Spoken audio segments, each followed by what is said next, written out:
हमारी संस्कृति, हमारे संस्कार सदा रहें हमारे साथ। सब्सक्राइब करें तिलक। दोस्तों, लखनऊ से 80 किलोमीटर दूर सीतापुर जिले में गोमती नदी के बाएं तट पर एक प्रसिद्ध हिंदू तीर्थ है जिसे नैमिषारण्य धाम के नाम से जाना जाता है।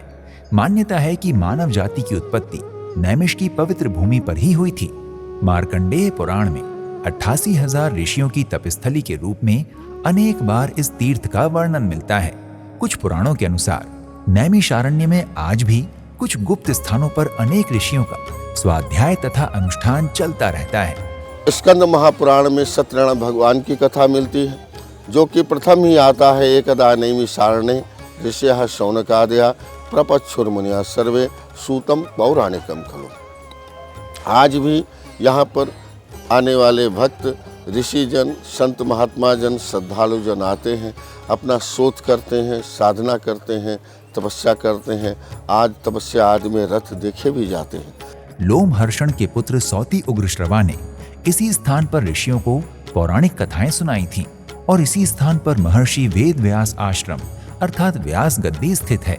कहा जाता है कि यहाँ महर्षि वेद व्यास जी ने 4 वेद, 6 शास्त्र, 18 पुराण, गीता, महाभारत तथा श्री सत्यनारायण व्रत कथा की रचना की थी। इसी व्यास गद्दी के सामने निर्मित है मनु आश्रम, जिसे मनु शतरूपा तपस्थली भी कहा जाता है।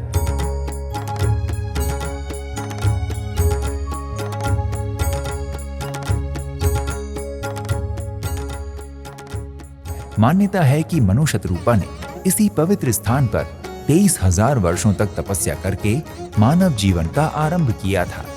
आज हमारे कार्यक्रम दर्शन के माध्यम से आपको इसी मनु आश्रम के दर्शन करवाएंगे, लेकिन उससे पहले स्वयंभू मनु के बारे में कुछ बातें कर लेते हैं। स्वयंभू मनु और शतरूपा को क्रमशः संसार के प्रथम स्त्री और पुरुष के रूप में जाना जाता है। कहते हैं प्रजापत कल्प में ब्रह्मा जी ने रुद्र रूप में स्वयंभू मनु और स्त्री रूप में शतरूपा को प्रकट किया था। पौराणिक कथाओं के अनुसार स्वयंभू मनु और शतरूपा की 5 संतानें थीं। 2 पुत्र प्रियव्रत और उत्तानपाद तथा 3 कन्याएं आकुति, देवहूति और प्रसूति। माना जाता है कि मनु के कुल में स्वयंभू मनु के अलावा 7 अन्य मनु हो चुके हैं और 7 मनु का अवतरण अभी बाकी है। हम सभी मनुष्य मनु और शतरूपा के ही वंशज हैं। मनु की संतान होने के कारण ही हमें मानव या मनुष्य कहा जाता है। मनुष्य का अर्थ है जिसके पास मन हो, अर्थात जिसमें विचार करने की शक्ति हो।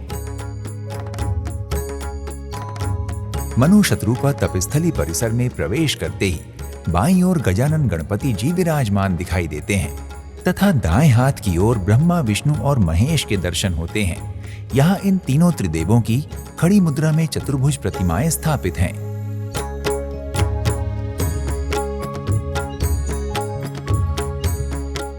परिसर के मध्य में थोड़ी थोड़ी दूरी पर 3 बड़े चबूतरे बने हुए हैं, जिन पर त्रिदेवों के पद चिन्ह स्थापित हैं।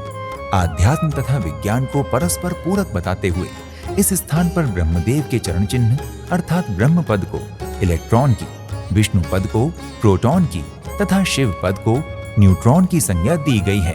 मंदिर में पीछे की तरफ एक विशाल हॉल बना हुआ है, जिसमें श्रीमद् भागवत कथा का पाठ अनवरत होता रहता है। मुख्य गर्भगृह के ठीक मध्य में श्री रामचंद्र जी तथा सीता जी की प्रतिमाएं हैं और उनके आसपास श्री मनु और शतरूपा विराजमान हैं।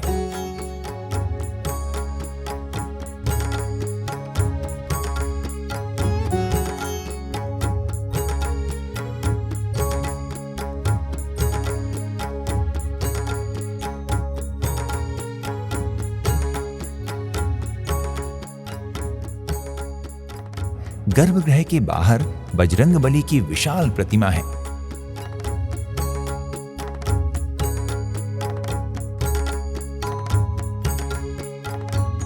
उनके सामने एक पैर पर खड़े होकर तपस्या करते हुए मनु की प्रतिमा भी दिखाई देती है।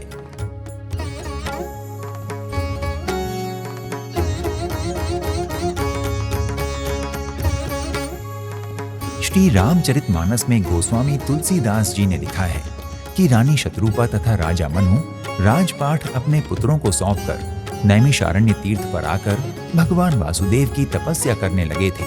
अनेक वर्षों की तपस्या के बाद वासुदेव प्रकट हुए और उन्होंने मनु को आशीर्वाद दिया कि त्रेता युग में आप अयोध्या के राजा दशरथ के रूप में तथा शत्रुपा कौशल्या के रूप में होंगे और मैं रामचंद्र के रूप में आपका पुत्र बनकर अवतार लूंगा।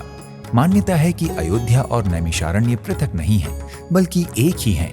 एक कथा के अनुसार ब्रह्मा जी के दाएं भाग से स्वयंभू मनु तथा बाएं भाग से शत्रुपा ने जन्म लिया था। तत्पश्चात ब्रह्मा जी ने मनु तथा शत्रुपा को सृष्टि की रचना करने की आज्ञा दी। तब मनु ने अपने आसपास देखते हुए ब्रह्मा जी के सामने अपनी शंका प्रकट की। पितामह, वर्तमान में हम और आप श्री नारायण की नाभि से उत्पन्न हुए एक कमल पुष्प पर विराजमान हैं और इस पुष्प के अलावा चारों ओर जल ही जल दिखाई देता है। ऐसे में मेरे द्वारा उत्पन्न प्राणी कहाँ रहेंगे? मनु की बात समाप्त होते ही भगवान नारायण ने वराह के रूप में जल के नीचे से पृथ्वी को प्रकट कर दिया और उसे जल के ऊपर स्थापित किया। मनु ने कमल पुष्प से उतरकर धरती पर जिस स्थान पर प्रथम बार चरण रखे थे और 23,000 वर्षों तक एक पैर पर खड़े होकर तपस्या की थी, वो स्थान नैमिषारण्य ही था। गोस्वामी तुलसीदास ने लिखा, बरस सहस दस त्यागे सोऊ, ठाढ़े रहे एक पग दो। एक पैर से उठा करके तपस्या की और जब तपस्या किया तब ब्रह्मा विष्णु और महेश्वर विधि हरि हर तप देखी अपारा, मनुष्य समीप आए बहुबारा। ये ब्रह्मा विष्णु महेश तीनों देवता इनको बार बार दर्शन देने के लिए आए। कहा, राजन मांगो मांगो क्या चाहिए? तब महाराज मनु ने कहा, हे देवताओं, यदि आप मेरे ऊपर प्रसन्न हैं तो मुझे आप ऐसा आशीर्वाद दे दो, मुझे प्रभु श्री राम जी का दर्शन मिल जाए। कि मनु जी ने भगवान से उन्हें पुत्र रूप में मांगा। भगवान ने कहा, आप सरिस खोजऊं कह जाई, नृप तव तनय होब मैं आई। मैं ही आपके यहाँ पुत्र रूप में आऊँगा, ऐसा भगवान ने कह करके उन्हें आश्वासन दिया। और महाराज मनु को कहा कि जब तुम्हारा दूसरा जन्म होगा, तुम त्रेता युग में अयोध्या के सम्राट महाराज दशरथ बनोगे, आपकी धर्मपत्नी शत्रुपा जी कौशल्या होंगी, तब मैं आपको पुत्र रूप में प्राप्त होऊंगा। मनु आश्रम के ठीक सामने व्यास गद्दी स्थित है। मनु शत्रुपा मंदिर के बाहर दाएं हाथ पर माता कनक सुंदरी का मंदिर तथा बाएं हाथ पर राधा बिहारी मंदिर भी बना हुआ है। निकट ही एक सत्संग भवन भी दिखाई देता है। भगवान मनु शत्रुपा और व्यास गद्दी की तपस्थली के दर्शन करने के पश्चात ही नैमिष तीर्थ यात्रा पूर्ण मानी जाती है। इनके अलावा भी नैमिषारण्य के अंतर्गत अनेक धार्मिक स्थल आते हैं, जैसे चक्र तीर्थ, मां ललिता देवी मंदिर, भूतेश्वर नाथ मंदिर, व्यास गद्दी, सूत गद्दी, हनुमानगढ़ी, चार धाम मंदिर, काशी कुंड तीर्थ, देवपुरी, काशी विश्वनाथ मंदिर, रुद्रावर्त तीर्थ, देवेश्वर तथा दधीची कुंड इत्यादि। यदि आप हवाई जहाज के द्वारा नैमिषारण्य धाम आना चाहते हैं तो आप केवल लखनऊ तक हवाई यात्रा कर सकते हैं। इसके आगे की यात्रा के लिए आपको सड़क मार्ग या रेल मार्ग का सहारा लेना होगा।